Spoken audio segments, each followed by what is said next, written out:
What up, everybody? It's your boy Jester James coming at you with another YouTube video.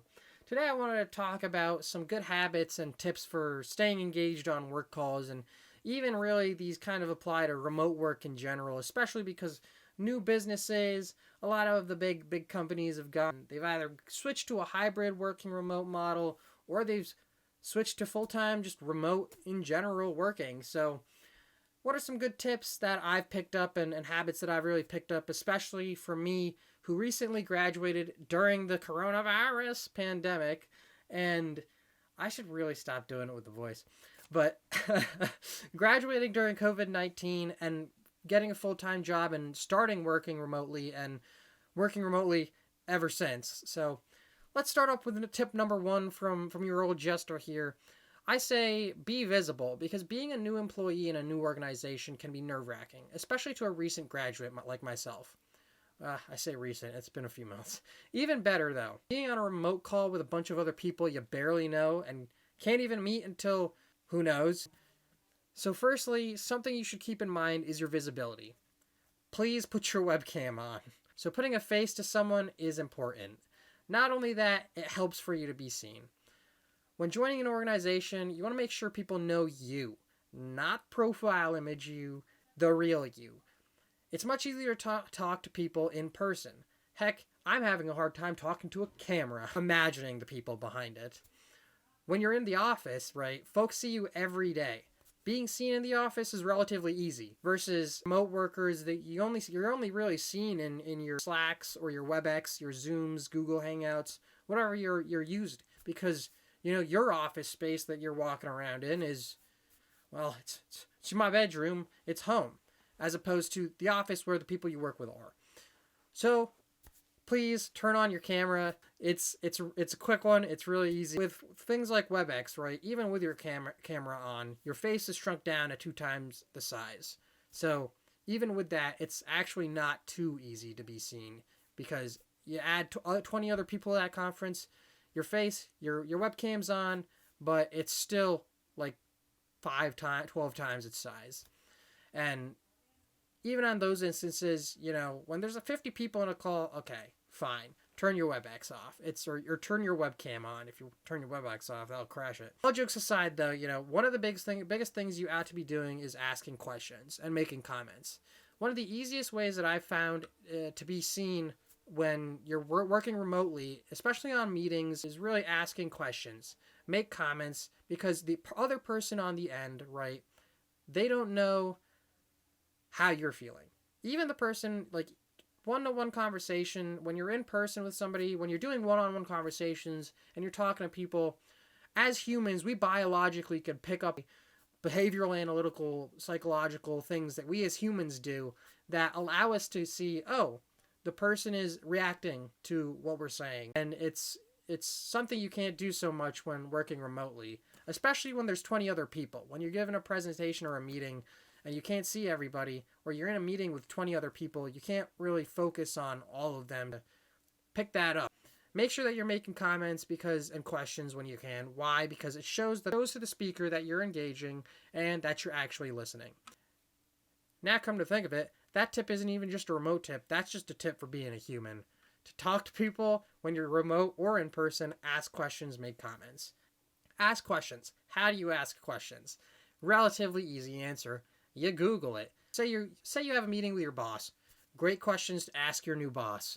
Great questions to ask your new mentors. Things like that are prime ways for you to get engaged. And if you're talking about a topic that you don't know, you feel like it'd be a good time to chime in, Google that topic. Caveat with that, the number one thing you want to make sure you're doing isn't just making comments, but adding value. Not just for yourself, but others too.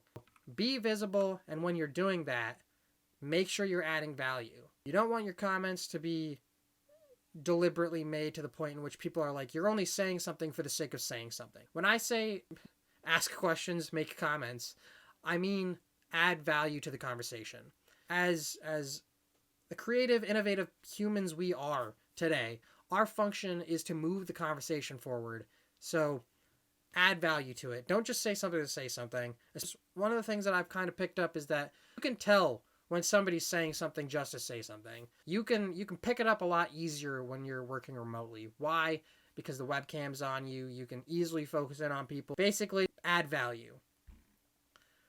Next, tip number 2. Set up a work from home space and test it. My work from home space is my desk. Y'all can't see it, but the whole frame here is a desk. This space, laptops here, clickety-clackety keyboard, all that jazz, but my bed is there, and, we make do with what we can. But if you have a home office space, set that up. If it's your bedroom, you're Gucci. I'm Gucci. I'm in my bedroom. It's aight. This is something everyone should have figured out by now into the pandemic, but, even folks that aren't in the pandemic. It's important because when you come into this space every day and so often, your work from home space, it helps in training your brain to focus. For me, it's my bedroom desk. I personally wouldn't recommend using your bedroom as your work from home space simply because it's also the same space you're supposed to relax, rest, and sleep in. But me, I'm a Jester James. I have problems resting and relaxing in bed as it is. My brain on all the time. I'm constantly thinking, imagining, no matter what I do, I can't turn the brain off in bed. So for me, it doesn't make a difference. But that's just my personal preference. Like a lot of folks, if you prefer to keep your bedroom as a sacred space, use the kitchen or the living room. Your dining table is another great choice. Lots of great choices in the house. Wherever it is, you just want to be consistent. Otherwise, it won't work as a place for you to focus. So with consistency, you're basically retraining your brain to say, okay, this is my new work from home space. This is where work gets done. You sit down, you're focused, and you're concentrated, and then you crank out all that work. Fight the good fight of work until you're out of that W2 worker bee lifestyle. Basically, set up a work from home space, right? Test it out for a week. Ask your family, roommates not to disturb you as you're working, and you'll be on calls. If you have kids, it could be useful to maybe have some snacks and toys handy nearby in case they come looking for mom and dad.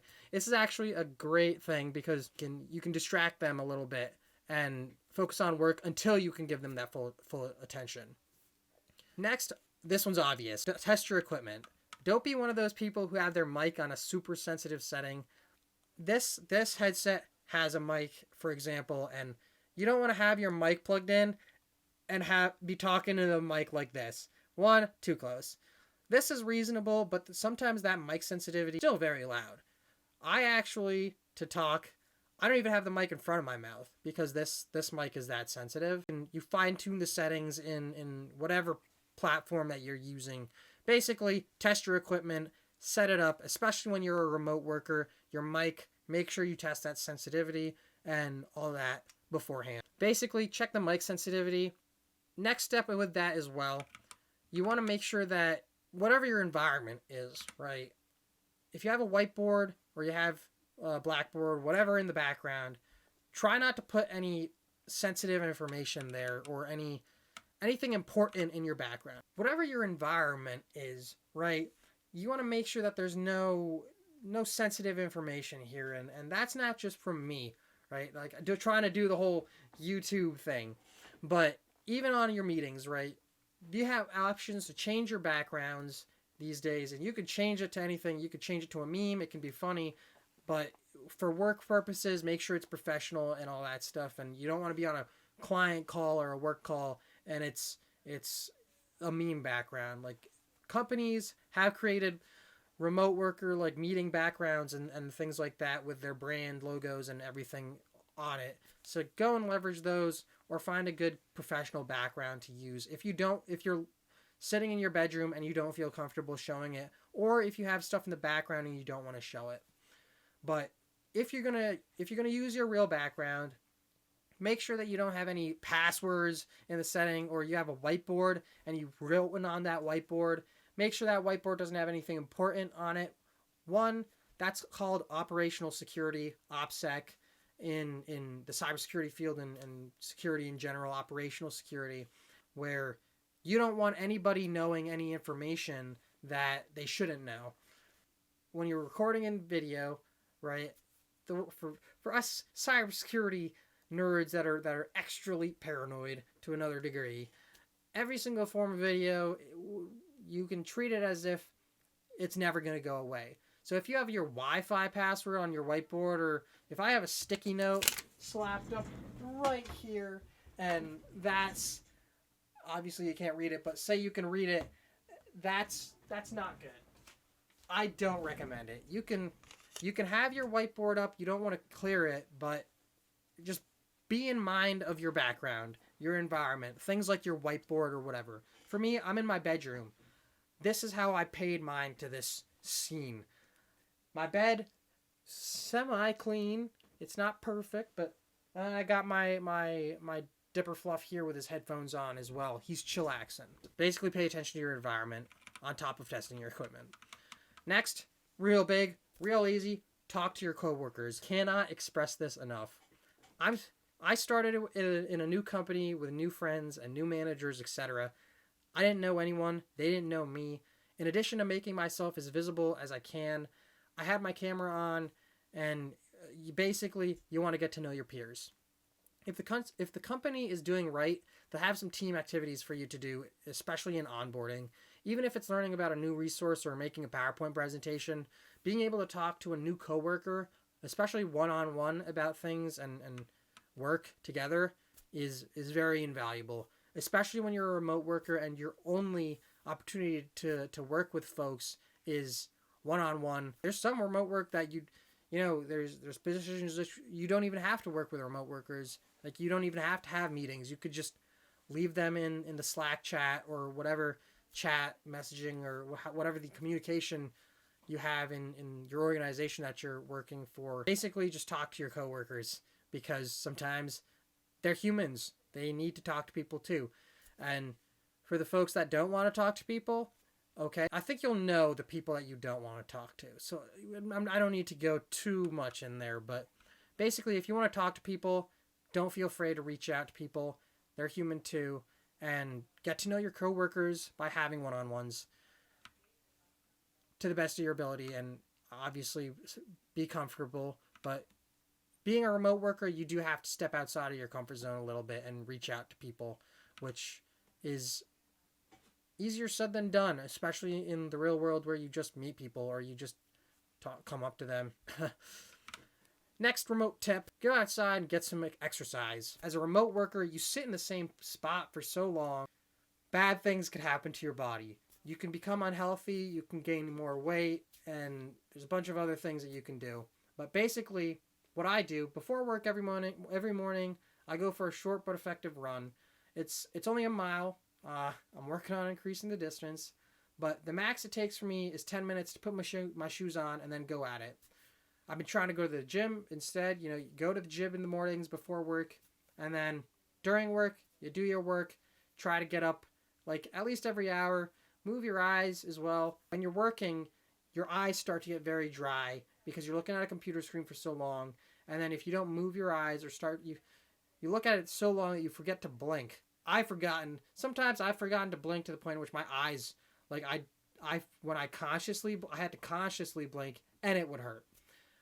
Basically, go outside, get some exercise. One, it's a good reminder to, like, there's things other than work, other than my bedroom. And also, stay fit, stay in shape, all that good jazz. Because sitting at a desk for so long, you will get fat. I don't need to fact check that. Next, dress up. This is a fun one, because working from remote, there's always the joke of you only dress your upper body. That's true. Remote life, all you need to do is dress your upper body. It's not that hard. Wear a shirt and tie your first week because it shows you care and you can put in the effort. It also works towards making yourself seen. If you want to go commando, hey, that's between you and your chair. But as long as the upper body where the camera view looks professional, you're doing good, especially when you have to do it for work. Be professional. Business attire, it's depending on your workplace. As long as you have clothes on your upper body and you're professional, you'll be fine. And with those tips, you should be feeling like you kind of been still working the job, but you adjust to the remote work and everything like that. But with those tips, it should make things a little bit easier, and especially when you're fresh out of college and you have your first job and it's a remote position, those tips can really come in handy. And again, I hope you found the video valuable. Feel free to contact me. You can use the comments or any. Well, with that, like, comment, subscribe, and I'll see you in the next video.